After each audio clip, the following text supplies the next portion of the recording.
जय हिंद फ्रेंड, हिंदी और प्राइम में आप सभी का स्वागत है। फ्रेंड्स, यहाँ पे देखिए, आज से हम सहायक प्राध्यापक यूपी में जो एग्जाम होने वाला है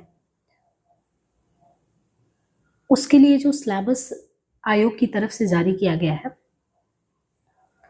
उसे अपने चैनल पर कराने वाले हैं। और इस प्रयास में यदि देखें आप, तो अभी आप सभी ने सिलेबस देख लिया होगा। काफ़ी लंबा चौड़ा सिलेबस है। यहाँ से आप शुरू करेंगे तो हिंदी भाषा का इतिहास, ऐतिहासिक पृष्ठभूमि, है ना, फिर नागरी लिपि का इतिहास विकास, हिंदी विस्तारीकरण, साहित्य का इतिहास और उसमें भी पूरा आधुनिक काल तक, गद्य की विधाओं के बारे में विस्तार से, इसके बाद आलोचना और साहित्य शास्त्रों, है ना, हिंदी आलोचना के पारिभाषिक शब्दावलियों में बहुत सारी शब्दावलियों को मेंशन किया गया है। प्रमुख रचनाकार में आप देखेंगे तो चुन चुन के एक एक आप देखिए, विद्यापति, गोरखवाणी, कबीर, जयसी, सूरदास, और पद संख्या भी बहुत ज़्यादा मात्रा में दिया गया है। ये नहीं कि सिलेबस बहुत छोटा है, ये भी मैं आपको बस सिलेबस दिखा रही हूँ। उपन्यास में भी देखेंगे तो आपको कई उपन्यास देखने को मिल जाएंगे, और उपन्यास भी मतलब बहुत महत्वपूर्ण उपन्यास अगर आप कवर करने जाएंगे तो टाइम टेकन है।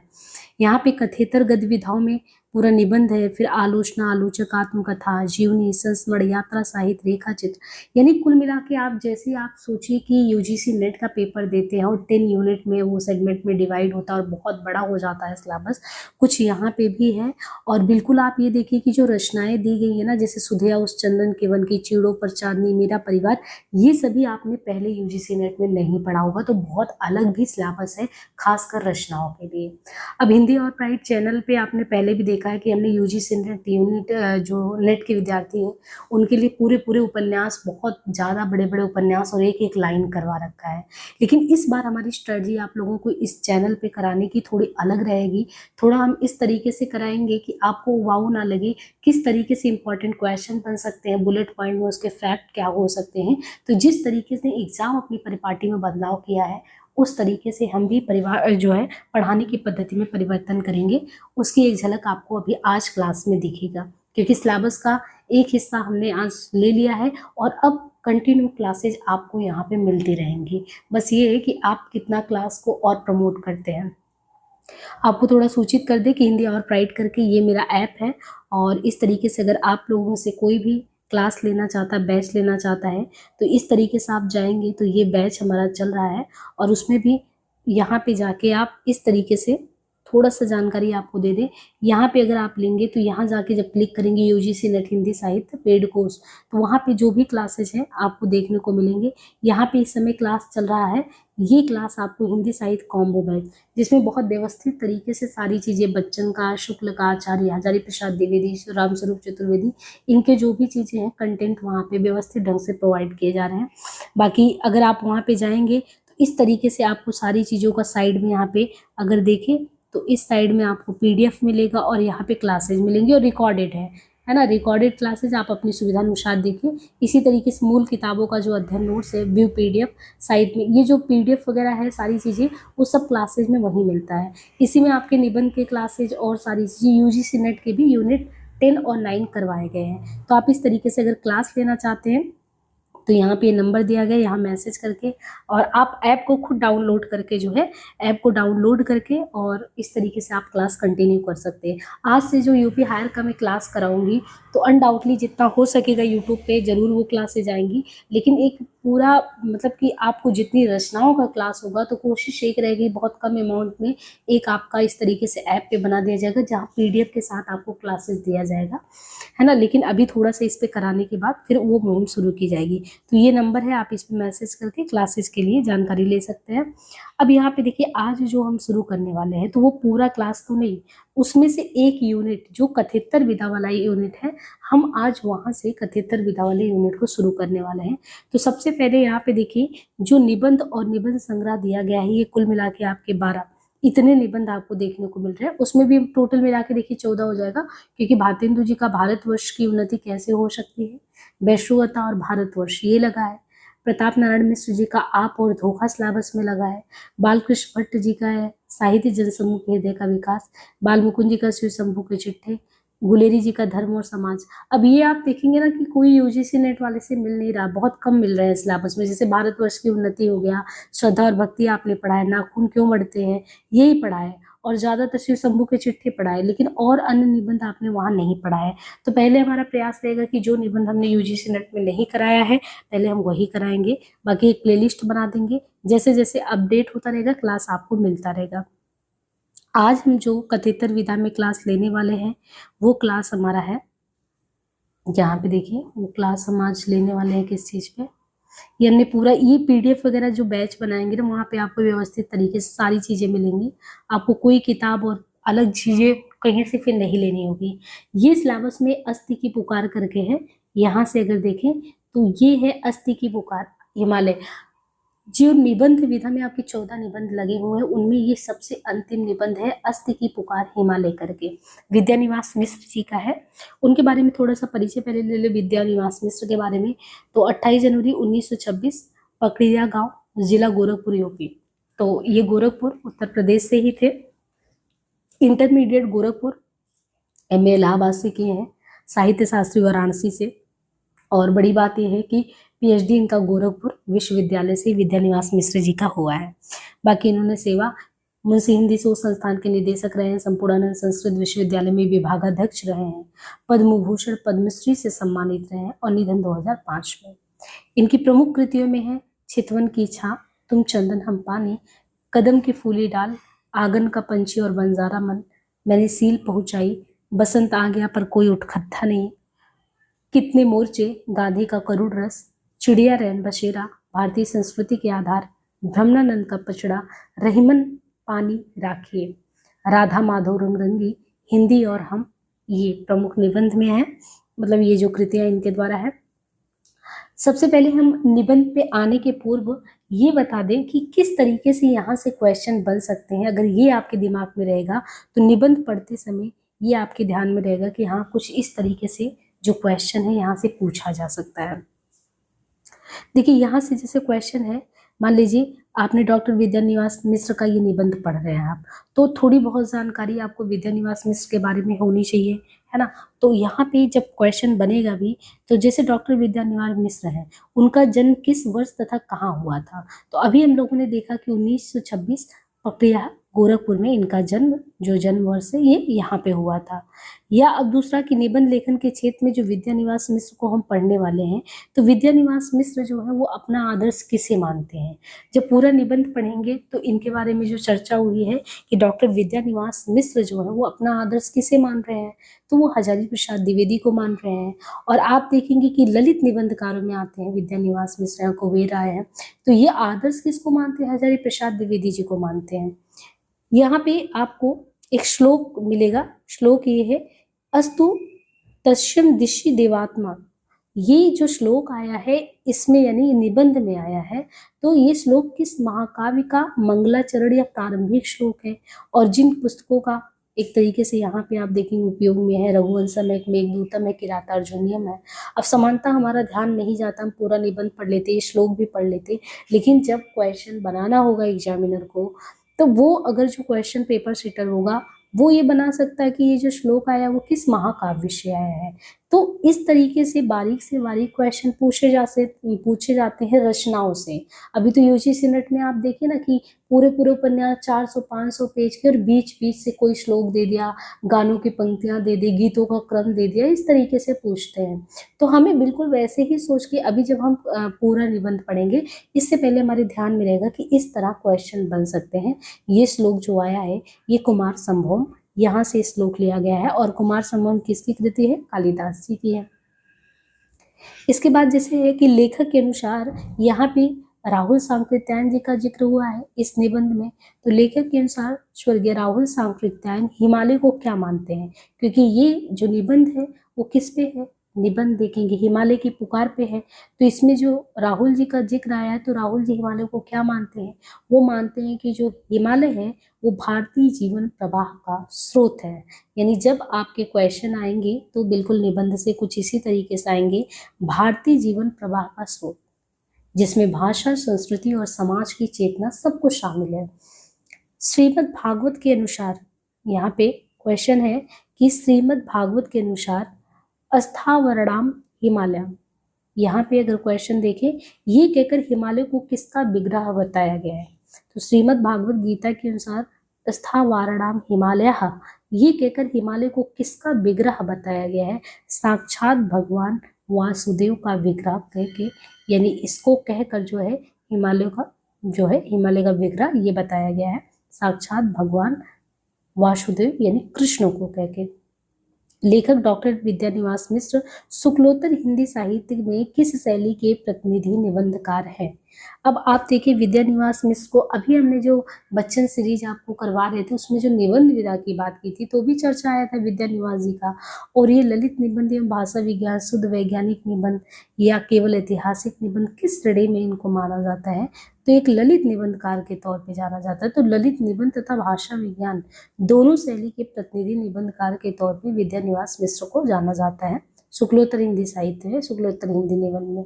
क्योंकि आपने देखा था कि जो है बच्चन जी ने भी जब शुरू किया था तो वो निबंध हो या आलोचना हो, दोनों चीज रामचंद्र शुक्ल से ही शुरू करते हैं। लाल चींटियों का दल निबंध में किस घटना या संदर्भ की ओर संकेत करता है? यहाँ पे जो जिक्र हुआ है लाल चींटियों का दल, इस निबंध में किस घटना या संदर्भ की ओर संकेत करता है? सीमांत क्षेत्र पर चीनी आक्रमण 1962। तो यहाँ पे हिमालयी सीमांत क्षेत्र पर जो चीनी आक्रमण हुआ था 1962 उसका प्रतीकात्मक संदर्भ ये है। निबंधकार के अनुसार आधुनिक समाज में देवता की महिमा किस कारण मानी जाती है? यानी जो आधुनिक समाज है उसमें देवता की महिमा अगर मानी जाती है तो किस कारण मानी जाती है? उसके थान, स्थान या कुर्सी को पाकर, है ना, उसके थान या स्थान, यानी देवता की महिमा को हम क्यों मानते हैं? उसके स्थान या उसकी कुर्सी को, उसको पाकर। तुम चंदन हम पानी तथा चितवन की चाह, ये दो निबंधों का जिक्र है, ये दो कृतियां, ये किसकी हैं? तुम चंदन हम पानी और चितवन की चाह, तो ये डॉक्टर विद्यानिवास मिश्र जी का है। इसके बाद क्वेश्चन है कि लेखक ने वर्तमान युग को अर्थ प्रधान युग के बजाय किस नाम से संबोधित किया है? तो लेखक ने वर्तमान युग को अर्थ प्रधान युग के बजाय कहा ये विशुद्ध शब्द युग है। समझना है, यंत्र युग दे दिया, पाषाण युग दे दिया, टेक्नोलॉजी का युग दे दिया, नहीं। यहाँ पे लेखक कहते हैं कि ये शुद्ध शब्द का युग है जहाँ शब्द अर्थ से असंपृक्त हो गया है। अब यहाँ पे आप देखिए करीबन आपने 10 क्वेश्चन किया तो एक आइडिया आपको हो गया इस तरीके से जो है क्वेश्चन जो है पूछा जा सकता है। हमने यही कहा ना करीबन आपको 30 से 35 क्वेश्चन जो है यहाँ पे करा दिया जाएगा, तो एक आपको आइडिया हो गया, जिस्ट मिल गया कि क्वेश्चन यहाँ से इस तरीके से बनते हैं। अब अगर आप पूरा निबंध भी पढ़ेंगे ना तो आपका ध्यान रहेगा कि हाँ इस तरीके से जो है क्वेश्चन यहाँ से पूछा जा सकता है। अब हम लोग देखिए निबंध को सबसा पढ़ते हैं, कुछ भी निबंध में नहीं छोड़ते हैं, ठीक है, ताकि आपको ये रहे कि हमने पूरा निबंध जो है अच्छे से पढ़ लिया है। यहाँ पे सबसे पहले मूल निबंध है अस्ति की पुकार हिमालय जो है, यहाँ पे कहा जाता है कि कितना विचित्र है हिमालय का नाम लेते ही मुझे। अब यही सबसे पहले क्वेश्चन आपका बनाया गया था कि कितनी विचित्र बात है कि हिमालय का नाम लेते ही मुझे अस्तुत तरश्याम दिशि देवतात्मा हिमालयो नाम नागाधिराजा पूर्वो परो तोय निधिम वागाम स्थे पृथिव्या योम मानदंडा। इस श्लोक का अस्ति उद्भाषित होने लगता है। संस्कृत भाषा में वैसे अस्ति क्रिया के बिना वाक्य पूरा हो जाता है। हिंदी या अंग्रेजी की तरह अस्ति का समानार्थक क्रिया देने की व्यवस्था नहीं है। तब क्यों ये अपार्थ अस्ति का आग्रह, वह भी कालिदास के द्वारा? कालिदास शब्दों के मितव्ययी इस तरह शब्द बिखेरते नहीं और अभी अपने अंतिम ग्रंथ का पहला श्लोक लिखने जा रहे हैं और बिना जरूरत अस्ति की झक सिर पर सवार हो गई है। तो कहीं कुछ गड़बड़ है, कहाँ? हिमालय में या कालिदास में, या शायद हिमालय और कालिदास की धरती में? इसका अनुसंधान करना चाहिए। यहाँ पे कई बार देख रहे हैं अस्ति अस्ति का प्रयोग हुआ है। अस्ति का एक अर्थ होता है अस्ति मतलब है, और इस श्लोक में क्या कहा जा रहा है कि हिमालय का नाम लेते ही और इस श्लोक का अस्ति जो उद्भासित होता है, तो कहते हैं कि संस्कृत में वही अस्ति का प्रयोग किया जाए। तो संस्कृत भाषा में वैसे अस्ति जो है वो क्रिया के बिना अस्ति कहते ही वाक्य पूरा हो जाता है, लेकिन हिंदी या अंग्रेजी की तरह अस्ति की समानार्थक क्रिया देने की व्यवस्था वहाँ नहीं है। और फिर उस चीज को कालिदास के नाम के साथ जोड़ा जाता है कि कालिदास शब्दों को मितव्ययी शब्दों के मितव्ययी ही हैं, कम खर्च करने वाले हैं, अपव्यय नहीं है। इस तरह वो शब्द बिखेरते नहीं है। और अभी तो वो अपने अंतिम ग्रंथ का पहला श्लोक लिखने जा रहे हैं और बिना जरूरत अस्थि की झक सिर पर उनके कैसे सवार हो गई। अस्थि यानी है। अब आगे कह रहे हैं कि देखिए, वर्षों हुए स्वर्गीय राहुल सांकृत्यायन जी के साथ रहने का सुयोग प्राप्त हुआ था। ये देखिए, लेखक इसके कौन है, हमें समझना है कि विद्यानिवास मिश्र जी सारी बातें कह रहे हैं। पहले यहाँ पे एक तो कालिदास जी का जिक्र हुआ, दूसरी बात ये कह रहे हैं कि वर्षों हुआ स्वर्गीय राहुल सांकृत्यायन जी के साथ रहने का मुझे क्या हुआ, सुयोग प्राप्त हुआ। एकाएक उन्हें बीच में कभी बेकली होने लगती थी। क्या होने लगती थी? बेकली होने लगती थी। विद्यानिवास जी, हिमालय मुझे बुला रहा है। वो क्या कहते थे इनसे सांकृत्यायन जी? विद्यानिवास जी, हिमालय मुझे बुला रहा है, काम समेटिए, अब यहाँ काम नहीं होगा। ऐसी वज्र नास्तिक आदमी को यह बुलावा बात क्या है?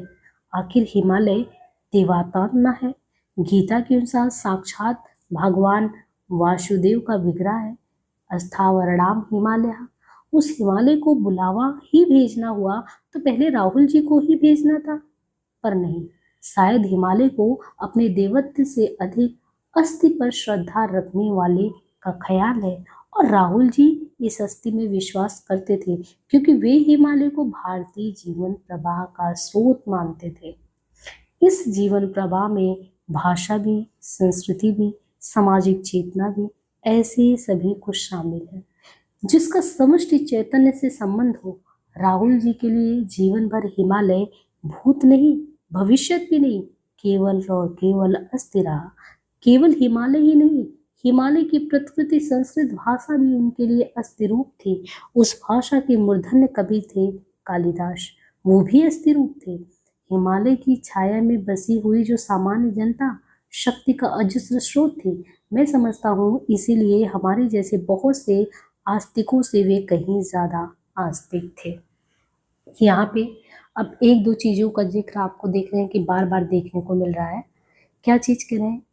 यहाँ पे विद्यानिवास मिश्र जी जब ये पूरा निबंध शुरू करते हैं तो कहते हैं कि देखिए, हिमालय कहती है मुझे क्या क्या चीजें याद आ रही है, एक विचित्र बात है। और सबसे पहले हमने देखा कि श्लोक वहां से शुरू होता है और यहाँ पे अस्त यानी है कि बात बात बात में वो चीजें आ रही हैं कि कालिदास का संबंध जब बताया जा रहा है, राहुल सांकृत्यायन जी का भी बताया जा रहा है। विद्यानिवास मिश्र जी कह रहे हैं कि जब राहुल जी मुझे मिले, वो मुझे क्या कह रहे हैं कि काम समेटो, हमको हिमालय बुला रहा है। तो विद्यानिवास जी आश्चर्यचकित ये हो गए कि भाई ये व्यक्ति तो नास्तिक है और मैं तो बहुत अच्छा, मतलब मैं तो एकदम आस्तिक हूँ, लेकिन हिमालय का बुलावा इसको ही क्यों आ रहा है? तब यहाँ पे निकल के आता है कि भले वो व्यक्ति नास्तिक हो, कुछ भी हो, लेकिन अस्थावरणाम हिमालय, उसे ही हिमालय का बुलावा पहले क्यों आ रहा है? क्योंकि वो व्यक्ति हिमालय को भारतीय जीवन प्रवाह का स्रोत मानता है। उतना ही नहीं, हिमालय की जो प्रकृति संस्कृत भाषा है वो भी उसके लिए अस्थि रूप है। उस भाषा के मूल जो मूर्धन्य कवि कालिदास, वो भी उनके लिए मायने रखते हैं। जनता जो शक्ति का जैसा स्रोत, वो भी मायने रखती है, जो उसके छाया में बसी हुई है। तो इससे कह रहे हैं कि उससे जो हम नास्तिक उन्हें कह रहे हैं, वो तो मुझसे भी ज्यादा, मुझे लग रहा है इस मामले में एक तरीके से देखें तो आस्तिकों से भी कहीं ज्यादा वो आस्तिक है। फिर कहते हैं कि देखो, मैंने भी कुमार संभव पढ़ा है। विद्यानिवास जी कह रहे हैं देखो, मैंने भी कुमार संभव पढ़ा है और हिमालय की कथाएं भी पढ़ी हैं। यहाँ तक हिमालय राजा की कहानी जो लोक कथा है वो भी सुनी है, पर मुझे ये बुलावा नहीं मिलता। या शायद हो सकता है मुझे मिलता हो भी तो मुझे सुनाई नहीं पड़ता हो। सुनाई ना पड़े इसके लिए शहरों में काफी सरंजाम है, पर पान की दुकानों पर अहरनिश बजते रेडियो, यांत्रिक वाहनों की चिल्लपों, जुलूसों की अर्थहीन नारेबाजी, ध्वनि विस्तारक यंत्रों के द्वारा प्रसारित हरिनाम संकीर्तन और संगीत का बुखार उतारने वाली फिल्मी धुनों का वृंदगान और बच्चों के स्कूल से उठते हुए मछली हट्टे के शोरगुल, या शायद जनेन्द्रीय भाषा में मुझे ही कुछ हो गया या ना कुछ हो, मुझे ही क्यों, मेरे पड़ोसी पड़ोसी सबको ही तो ये हो गया है। हिमालय किसी भी अस्थि की पुकार नहीं सुनाई पड़ती। वैसे अपनी ओर से हम सब आस्तिकता का पूरा निर्वाह करते हैं, अपने को अत्याधुनिक लगाने वाले भी कुंडली दिखाते हैं। ग्रहों को प्रसन्न रखने के लिए हम लोग रत्न धारण करते हैं। और किसी मंदिर में जाए या ना जाए, पर हनुमान जी के यहाँ लड्डू चढ़ाने मंगलवार को जरूर पहुंच जाते हैं।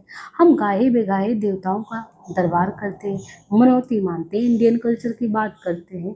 यहाँ तक कि अशोका कालिदासा को भी कृत कृत करते रहते हैं, पर ये सब भुलावा है, छल है। हम देवताओं को अफसर या नेता, और अफसर या नेता को देवता मानते हैं। हम थान पूजते हैं, माई का हो, ब्रह्म का हो, तिलियामसान का हो, आज्ञावीर का हो, लंगोटी वाले का हो, नंगे का हो। हम देवता नहीं पूजते, क्योंकि देवता की महिमा उसके थान को पाकर है। महिमा की इनकी देवता कह रहे हैं कि जो देवता है, हम देवता को नहीं पूजते, क्योंकि देवता की महिमा उसके थान को पाकर है। जैसे नेता या अफसर की महिमा उसकी कुर्सी को पाकर है। तो यहाँ पे एक तरीके से कटाक्ष भी है कि जैसे नेता या अफसर की महिमा उसकी कुर्सी को पाकर है, वैसे ही देवी देवताओं की बात करें तो उनका थान, जो स्थान होता है, उसको पाकर होता है।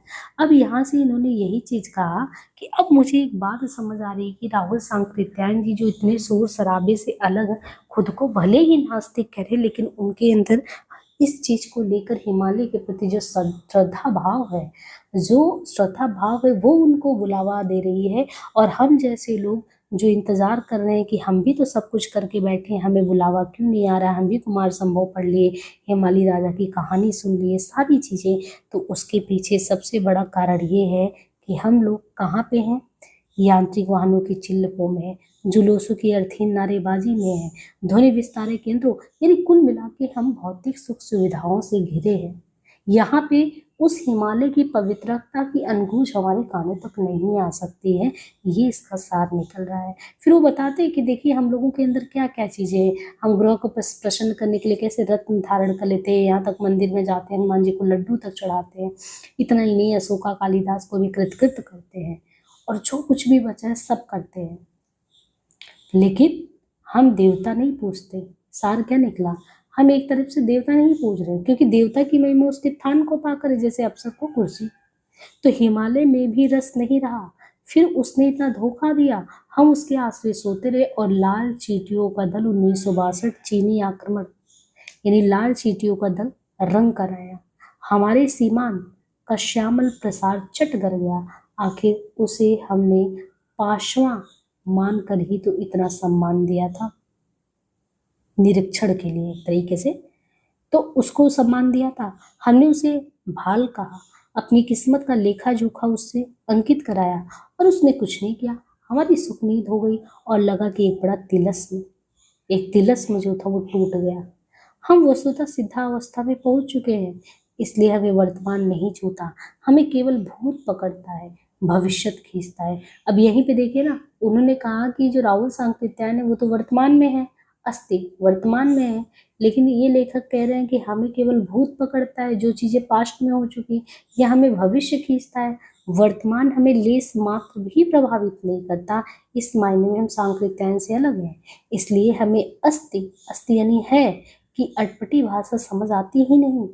कैसा अस्थि, कौन अस्थि, किसके लिए अस्थि, हिमालय था, रहा होगा, हमसे क्या, हम अपने आप में खुद हिमालय हैं, ऐसे हिम के आले जो पिघलती नहीं, बस जमी रहती है और जमती चली जाती है।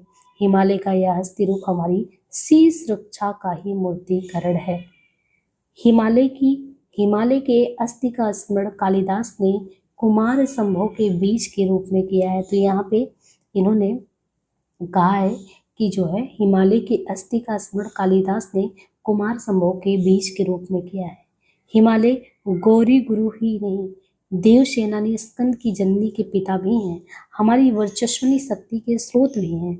याद आता है किसी कहने में सुना था कहानी कि शिव की बारात ऐसी जमी कि खिलाने पिलाने में ही अनंत रत्न प्रभो हिमालय की धन दौलत चूक गई, दहेज देने को बस 52 हंडा सुहाग बचा।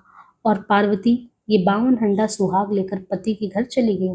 लगता है हमारी निस्वार्थ संस्कृति का सुहाग अहमद अभिजात वर्ग में ना होकर, हैसियतदारी में पैमाल मध्यम वर्ग में ना होकर, उसी अकिंचन वर्ग यानी साधारण जनता में सुरक्षित है, जहां देश का अस्थि है।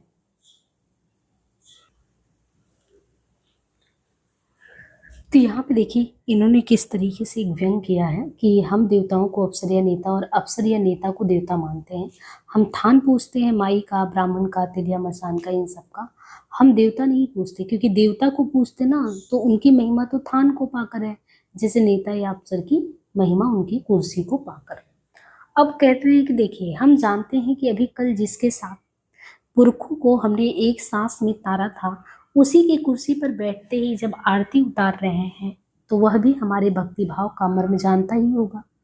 पर साथ ही हम दोनों भली भांति समझते हैं यही जनतंत्र है, ऐसे ही सब चलता है। हमारी नजरों में एकनिष्ठ श्रद्धा कोई मूल्य नहीं रखती। देखिए एकनिष्ठ श्रद्धा बड़ी बात है। कहते हैं हमारी नजरों में वो तो मूल्य रखती नहीं है। हम क्षण क्षण नया नया रूप धारण करने वाली श्रद्धा ही वास्तविक युग श्रद्धा है, वही मानते हैं। इसी पैमाने से हम देवता को भी नापते हैं। हर देवता का एक स्थान होता है। भारतवर्ष की राष्ट्रीय एकता की बात करनी होगी तो वहाँ नागाधिराज हिमालय का नाम जरूर लेना चाहिए। कहाँ पे हिमालय का नाम लेना चाहिए? राष्ट्रीय एकता में। दो चार सूखे अंधुले अनरंगे रश्मि अक्षत चढ़ाने ही होंगे, या पहले के चढ़ाए अक्षत ही फिर चढ़ाए, कोई हर्ज नहीं। अगर हिंदुस्तान की जनता से त्याग के लिए अपील करनी होगी तो श्रीमद् भागवत से उद्धरण देना ही होगा। उस स्थान के नाते भगवान कृष्ण को भी पान सुपारी भेंट की जाएगी। अगर हिंदुस्तान की नारी को भुलावा देना होगा तो शक्ति की आराधना के बोल निकालने ही होंगे नारी को भुलावा देने के लिए। पर थान या प्रयोजन के बाहर देवता ना कुछ हो जाते, फिर कोई उनमें रस नहीं रह जाता। तो हिमालय में भी रस नहीं रहा, फिर उसने इतना धोखा दिया। हम उसके आश्रय सोते रहे, और यहाँ पे कहते हैं कि हम आश्रय सोते रहे और लाल चींटियों का जो दल रंग कर आया 1962 में, और हमारे सीमांत का श्यामल प्रसाद चट गया। आखिर उसको हमने एक निरीक्षक के तौर पे पांचवा बनाकर रखा था, इतना सम्मान दिया था, हमने उसे फाल का, अपनी किस्मत का लेखा जोखा उसे दिया, लेकिन उसने हमारी जो सुख नींद है वो सब नष्ट कर दिया। एक तिलस्म में थे हम सब, वो टूट गया। और कहते हैं ना कैसा नगपति कैसा विशाल। ये तो कही उन चींटियों की मेहरबानी कि उन्होंने दो चार अंडे इधर उधर लुढ़का दिए, पर खुद जायका लेकर वापस रंग रेंग गई। बस यहाँ पे जमाई तो आतंक। हमने करवट बदली और फिर नींद आ गई। लगा एक दुस्वप्न था, गुजर गया। उसका असर कम करने के लिए हमने ढेर सी कविताएं लिखी। अब देखिए यहाँ पे कटाक्ष है विद्या निवास जी का, कि उसके लिए हमने ढेर सारी कविताएं लिखी है, और असर कम होना था, कम हो गया। धुंधली सी याद रह गई है, ऐसे यदि जिसमें हार और जीत में अब कोई फर्क नहीं दिखाई पड़ता। बहुत करके हमारी ही जीत हुई, क्योंकि हमारी नींव टूट कर फिर अपने सनातन क्रम से जुड़ गई। अब तो खैर हिमालय के विश्वासघात का भी गम नहीं रहा, और सच पूछिए तो गम रहा ही नहीं। गम की बात भर है, क्योंकि गम की बात ना रहे तो बड़ी ऊब होने लगे, फिर काफी बदमजा हो, उबासियों के मारे काफी घर उजाड़ होने लगे, और फिर टुटपुजिए संस्कृतिवाद बुद्धिजीवी का कोई ठौर ना रह जाए। गम गलत करने के दूसरे साधन तो पहुंच के बाहर है, बस ले देकर काफी है, और काफी की जान है गम की बात। यह ठीक कहें बात की झाक, अधिक जली झाक जिसके नीचे समस्त स्वादों को झुठलाने वाला एक स्वाद है कशैला। हम वस्तुतः सिद्धावस्था में पहुंच चुके हैं, इसलिए हमें वर्तमान नहीं छूता, हमें केवल भूत पकड़ता है, भविष्य खींचता है। वर्तमान हमें लेस मात्र भी प्रभावित नहीं करता, इसलिए हम अस्थि की अटपटी भाषा समझ नहीं पाते, जो कि सांकृत्यायन जी समझ लेते हैं। कैसा अस्थि, कौन अस्थि, किसके लिए? हिमालय था, रहा होगा, हमसे क्या मतलब ऐसा हिमकाल है जो पिघलती नहीं, बस जमी रहती है, या फिर जमती चली जाती है, जिसे कुछ निकलता नहीं, जिसमें चीजें यथावत पड़ी रह जाती हैं। जैविक व्यापार जहां आकर समाप्त हो जाते हैं। तुम याद दिलाते हो हिमालय कुल पर्वत है, कुल पर्वत ही नहीं कुल का कर्ता भी है। यद्यपि उम्र में विंध्य आदि से कुछ नया ही पड़ता है, कैसी बेपर की बात करते हो? कहाँ का कुल, कहाँ का कर्ता? कुल के नाम पर अगणित तनाव है यहाँ, सास बहू के बीच, पिता पुत्र के। अब देखिए यहाँ पे बता रहे हैं कि हमारे यहाँ पे कुल या वंश के नाम पे कितने तनाव है। कुल के नाम पे हमारे सास बहू के बीच, पिता पुत्र के बीच, भाई भाई के बीच, ननद भौजाई के बीच, भाई बहन के बीच, देवरानी जेठानी के बीच, और हर तनाव के बाद एक टूटन है। कर्ता के नाम पर एक कर्म रह गया है, एक मरा हुआ व्यक्तित्व बस रहा है यहाँ, जो सामंजस्य स्थापित करते करते इतने असमंजस में पड़ गया है कि उसे मरने की भी स्वतंत्रता नहीं रहेगी। आगे देखे, धर्म है, अर्थ है, काम, मोक्ष सब बेमानी हो गए हैं। पुरुषार्थ तो यहाँ व्यर्थ है। जिंदगी बस एक ठहराव रह गई है जिसमें कुछ चीजें अटक गई हैं बर्फ के दबाव से। यही क्या कम है कि सड़ी नहीं है। जो चीजें अटक गई हैं, ना देसी है ना विदेशी है, वे बस जिंदगी के ठहराव के शिकार है। इसलिए हर जिंदगी अपने शिकार पर अलग अधिकार जताती है और दूसरे के शिकार को अशुद्ध बतलाती। हर आदमी भारतीयता की अपनी ढंग से परिभाषा करता है, क्योंकि हर आदमी ने एक परिभाषा कहीं से फंसा कर कैद कर ली है और उसी को पारदर्शी बर्फ की दीवार के अंदर से वो दिखलाता रहता है। ये परिभाषा असली है। ये मछली हमारे धन पोखर की है। तुम जो दिखा रहे हो वो गढ़ई की है। लोग कहते हैं ना, ये युग अर्थ प्रधान का है। तो यहाँ पे क्वेश्चन था अभी ना, ये युग कैसा है? अर्थ प्रधान युग है, पैसे का युग है, रुपए की महिमा अपरंपार है। मैं समझता हूँ ये शब्द युग है। अब देखिए लेखक क्या समझता है। लेखक कह रहा है दो चीजें है, तो ये अर्थ प्रधान युग, लेकिन गलती क्या है मेरे से, मैं क्या समझता हूँ कि ये शब्दों का युग है। शब्द जिसमें अर्थ एकदम असंपृक्त हो, निरा केवलीभूत शब्द हो, अर्थ के मोहपाश से आजाद हो, शब्द की महिमा के आगे किसी की महिमा नहीं हो। शब्द की महिमा ना होती तो हिंदुस्तान के संपादक हिमालय जैसे अर्थ शून्य विषय पर लेख लिखने के लिए इतना आग्रह क्यों करते? हिमालय एक शब्द है, हिंदुस्तान एक दूसरा शब्द है, और हिंदुस्तान का हिमालय परस्त लेखक एक तीसरा, पाठक एक तीसरा है, और पढ़ने वाला चौथा। ये चारों शब्द है, यानी हिमालय अलग, हिंदुस्तान अलग, हिंदुस्तान का हिमालय परस्त लेखक एक तीसरा और पढ़ने वाला चौथा। चारों क्या है? एक शब्द नहीं है, इसलिए एक दूसरे से जुड़े हुए हैं। अगर ये अर्थ होते तो इनमें आपस में लगा होता। अब यहाँ पे समझ रहे हैं, कह रहे हैं कि ये चारों चीज अलग अलग शब्द हैं, और ये शब्द है ना, इसलिए ये अलग अलग मायने रखते हैं, लेकिन ये ही इसका अर्थ निकलता। अब चाहे धन वाला अर्थ या कुछ का अर्थ निकालिए, अगर अर्थ होता ना तो कहते हैं आपस में लगा होता, टकराव भी होता। अगर अर्थ मतलब कि एक धन होता केंद्र में, तो अगर लगाव टकराव सब होते, टूटता कोई तोड़ता। पर इन शब्दों की यही तो खसूसियत है कि ये बड़े मासूम हैं। ये एकता में विश्वास करते, एक रस्ता में विश्वास करते हैं। इनमें आपस में कोई कभी तनाव होने की संभावना होता ही नहीं। अब तुम पूछोगे और अस्थि, अस्थि भी निरा शब्द है या नहीं? तो क्या कहूँ, यही तो एक कांटा है जो बराबर चुभता रहता है, लाख कोशिश करने पर भी निकलता नहीं। मैं भूलना चाहता हूँ कि कुछ हूँ, का या खा या ग, क्योंकि क हूँ तभी तो दारुण विपत्ति, खा या गा हूँ तब भी संकट। कुछ कहा जाए इससे तबीयत बड़ी खराब, मतलब इससे तबीयत जो है बड़ी घबराती है, क्योंकि कुछ कहा जाने का मतलब होता है और कुछ ना कहा जाना। और इसके लिए आज का संस्यालु चित्त तैयार है नहीं, क्योंकि उसमें साहस नहीं है कि कह सके मैं ये नहीं हूँ। परंतु कितना भी कतराऊं, कुछ हुए बिना नहीं रह सकता तो नहीं। इसलिए कोशिश करता हूँ कि जितना अधिक अपने अस्थि को धुल्ले रूप में प्रस्तुत कर सकूँ, उतनी अधिक बचाव की संभावना रहे। पर अस्थि है कि हिमालय की तरह उज्ज्वल, उदात्त और मूर्धन्य बनकर जीवन पर छाना चाहता है, और यही चीज करकती रहती है। अस्थि यदि पीछा करता तो उसे आगे दौड़कर, लुक छिप कर त्राण पाया जा सकता। आगे से आक्रमण करता तो पीछे मुड़कर भागकर अपनी रक्षा की जा सकती। पर जो निरंतर सिर पर सवार हो, उससे बचाव का फिर क्या रास्ता? हिमालय भूगोल रहता तो उसे भूलना आसान था। कमरे से नक्शा हटा देने से इस समस्या का समाधान हो जाता। अब देखिए यहाँ पे लेखक कह रहे हैं कि हिमालय अगर भूगोल होता तो भूगोल आसान होता, हम भूल जाते। कमरे से नक्शा लगा रहता तो हटा देते, समाधान हो जाता। और अगर मान लो ये इतिहास होता तो भी प्रगतिशील होकर आजाद हो जाते। और अगर ये केवल चौकीदार होता तो नींद की गोली से, इसके परवल की पुकार से छुट्टी मिल जाती।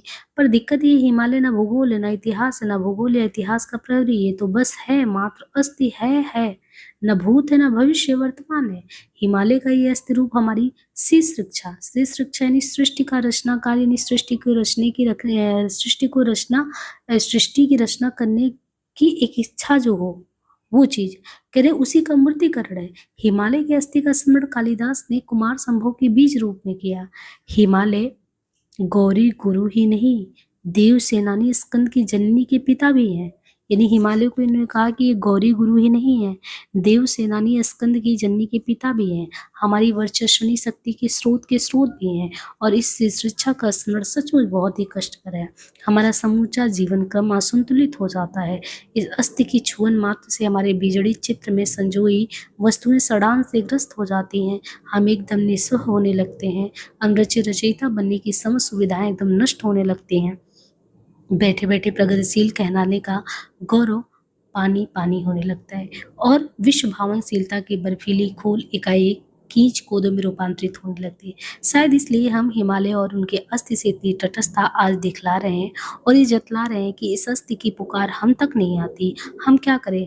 हमें देश का दर्द नहीं होता? हम क्या करें? हमें किसी चीज़ का दर्द नहीं होता? हम क्या करें? पर यही क्या कम दर्द है कि दर्द नहीं होता? दर्द नहीं होता का दर्द भी तो एक प्रकार का अस्थि है। प्रकाशवान न सही सिलहटी से ही पर अस्थि तो है। तीखे निषेध के प्रकाश में ये अस्थि स्याह पड़ा दिखता है, बड़ा भयावह रूप और डरावना सा, पर ना दिखे ऐसा तो नहीं होता। उसकी पुकार उल्टी दिशा में जा रही हो पर उसकी डरावनी प्रतिध्वनि ना सुनाई पड़े ऐसा तो नहीं होता। याद आता है किसी कहानी में सुना था कि शिव की बारात ऐसी जमी कि खिलाने पिलाने में ही अनंत रत्न प्रभो हिमालय की धन दौलत चूक गई। दहेज देने को बस क्या बचा था? 52 हंडा सुहाग। यानी कह रहे हैं कि एक कहानी सुनी थी कि जो है शिव की बारात जैसी जमी कि खिलाने पिलाने में जो रत्न प्रभव सब था, हिमालय की धन दौलत घट गया था, तो दहेज देने के लिए बचा क्या था? 52 हंडा। और पार्वती ये 52 हंडा सुहाग लेकर पति के घर चली गई, जहाँ कोई सास ससुर नहीं, ननद भौजाई नहीं, और एक क्या है, एक बैल वाहन है, भंगेड़ी पति है और अपने साथ का 52 हंडा सुहाग। और सुहाग पतिव्रताओं ने मारे घमंड के नहीं भोगा, भोगा निचली जातियों की स्त्रियों ने। और पार्वती ने तो मुक्त भाव से उन्हें सुहाग दिया। लगता है हमारी निस्वार्थ संस्कृति का सुहाग अहमन्यता अभिजात वर्ग में ना होकर, हैसियतदारी में पैमाल मध्यम वर्ग में ना होकर उसी अकिंचन वर्ग में सुरक्षित है। अकिंचन यानी जिसके पास कुछ नहीं, जहाँ देश का अस्थि है, भूगोल है, या इतिहास या जाति के रूप में नहीं, बल्कि एक ऊंचे उदात्त उज्ज्वल सतरेखा के रूप में है। वो सतरेखा जड़ नहीं है, निरंतर तप से द्रवित हो रही है और निरंतर पुराने स्रोतों को नवजीवन दे रही है, नए स्रोतों को मोड़ दे रही है। वो सतरेखा मेगावाटों या प्रति सेकंड घनफुटों में नापी जाने वाली शक्तिपिंड नहीं है। वो अपरिमेय ऊर्जा है जिसका ऊर्जस्व निरंतर खर्च होने से ही कायम रहता है। तथाकथित ज्ञान में प्रकाश मानिए सत्य हमारे झूठे ज्ञान के अभिमान को एक चुनौती है, हमारे सांस्कृतिक वैभव को एक चुनौती है। ये स्याह पड़ा हिमालय बाहर भीतर है। हमने अपने को उतारनों के बल पर जो अधनंगी आकिंचन लोगों से अलग स्तर पर स्थापित मान रखा है, उसी का वह रूप है कि हिमालय स्याह पड़ा दिखता है। क्या इस विरूप अस्थि की पुकार हमारी निस्वतता को उखाड़ सकेगी? और हमारी चेतना पार्वती से सुहाग भोगने की अधिकारिणी तो रही नहीं। क्या तुर्किन, क्या खटकिन, धोबिन से ही सुहाग के लिए निसंकोच हाथ पसार सकेगी? अब यहाँ पे देखिए ये जो निबंध है, इस तरीके से जो है यहाँ पे निबंध जो है वो खत्म होता है।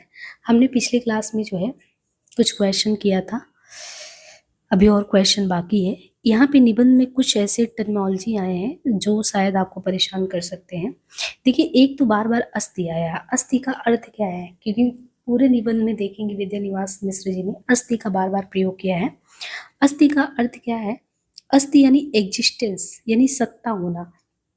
यहाँ पे एक तरीके से आप देखेंगे तो महाकवि कालिदास ने कुमार संभव की जो कि पहला श्लोक है, उसमें भी हिमालय के लिए ये लिखा था।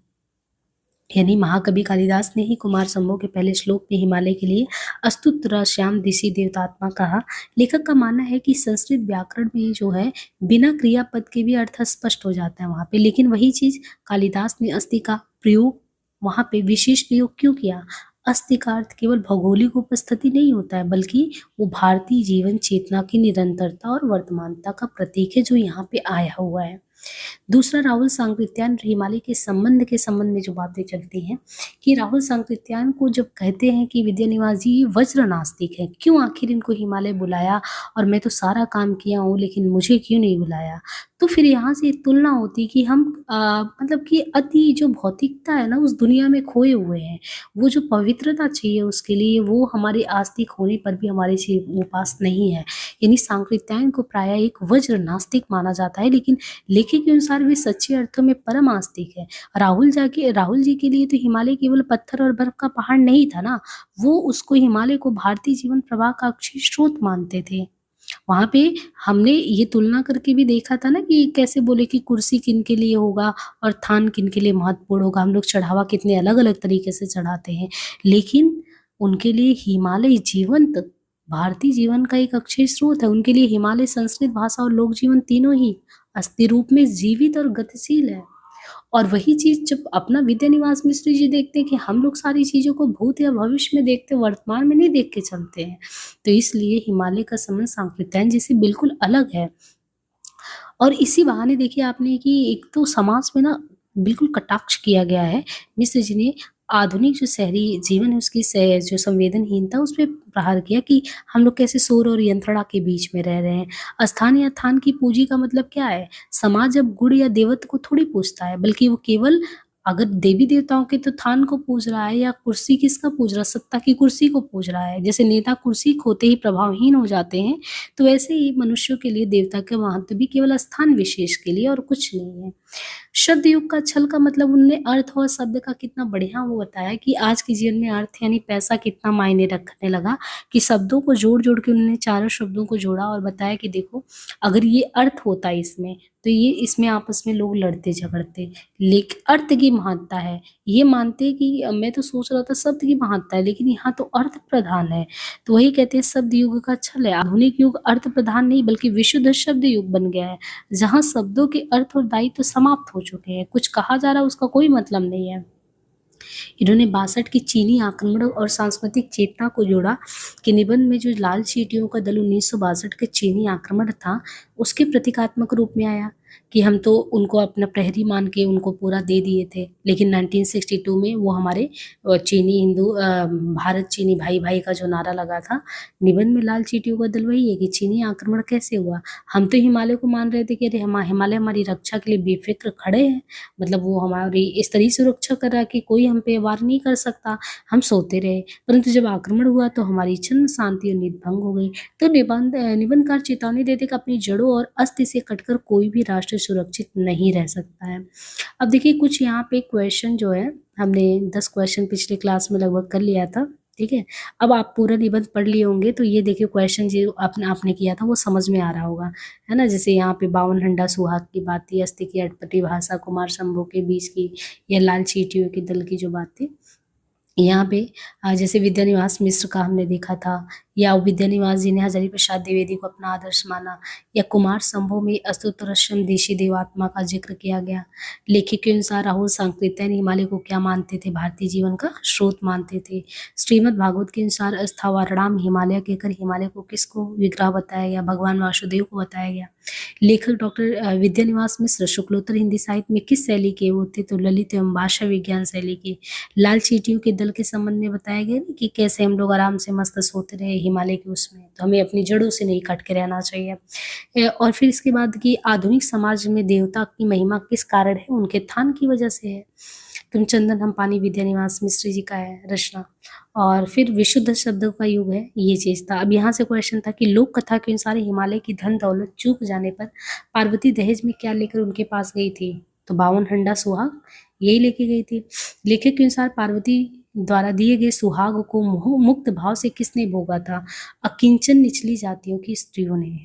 जब ये 52 हंडा सुहाग लेके गई पार्वती जी, तो वहाँ पे कह रहे हैं कि मुक्त भाव से, क्योंकि आप देखिए उनके पास तो महादेव के पास जो है ऐसा कुछ था नहीं कि ये लेके गई थी तो उनका सुख कौन भोगता?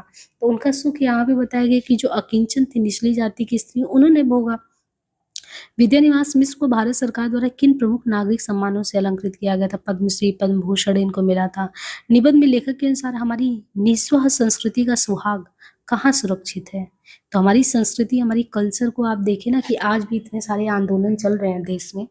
उत्तराखंड का आंदोलन देख लीजिए या आप मध्य प्रदेश में देख लीजिए, जो वो आंदोलन, चिता आंदोलन चल रहा है। ये सब क्या है? हमारी संस्कृति को बचाने की, कहीं जनजातियाँ हैं वो कर रही हैं, कहीं वृक्षों का कटाव हो रहा है, वहाँ के लोग स्थानीय लोग वो कर रहे हैं।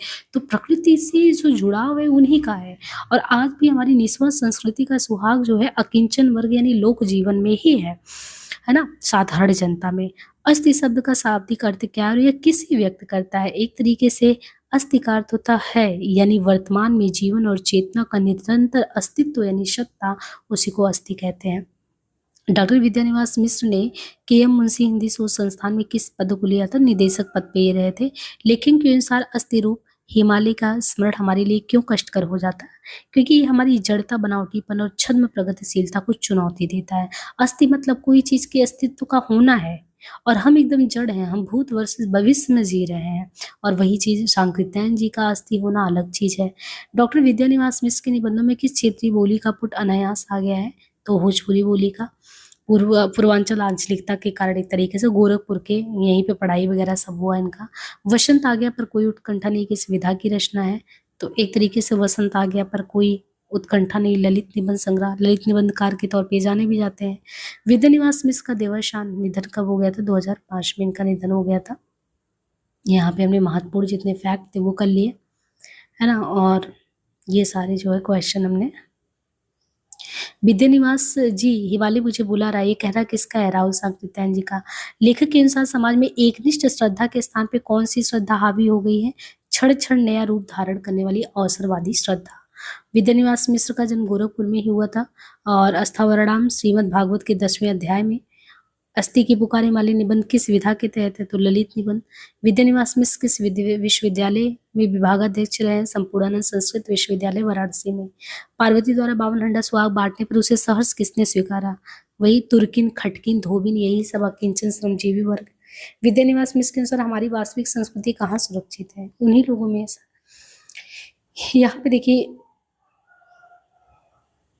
तो लेखक जो है यहाँ पे लेखक का परिचय दिया है। प्रमुख कृतियाँ इनकी कौन सी है? इनका जो मतलब ये देखिए कि चितवन की छाप, बसंत आ गया पर कोई उत्कंठा नहीं इनकी रचना है। और अस्थि, अस्थावरणाम, हिमालय, 52 हंडा सुहाग, ये सांस्कृतिक और दार्शनिक रूप में प्रतीकात्मक तौर पे प्रयोग में लाया गया। लाल चींटियों का दल का यहाँ पे ये विशुद्ध शब्द युग का समय है। तो ये कुछ चीज़ें थी और इस तरीके से अगर आप देखेंगे तो ये कंप्लीट अगर आप देखें तो पूरा जो है ये हमने कंप्लीट कर लिया एक निबंध। तो अभी हम निबंध में जो है आज हमने विद्यानिवास मिश्र का अस्थि की पुकार ये कंप्लीट कर लिया। इसी तरह नेक्स्ट हो सकता महाकवि की तर्जनी और एक एक करके हम निबंध करा देंगे, ठीक है। और ये पूरा बहुत बड़ा सिलेबस है, कवर कराया जाएगा तो बहुत बड़ा सिलेबस है। बाकी यहाँ पे देखिए नंबर दिया गया है और हमने सारा अपना एक तरीके से डिटेल बता दिया है ना, कि किस तरीके से आपको क्लास करना है। आज के लिए इतना ही, धन्यवाद।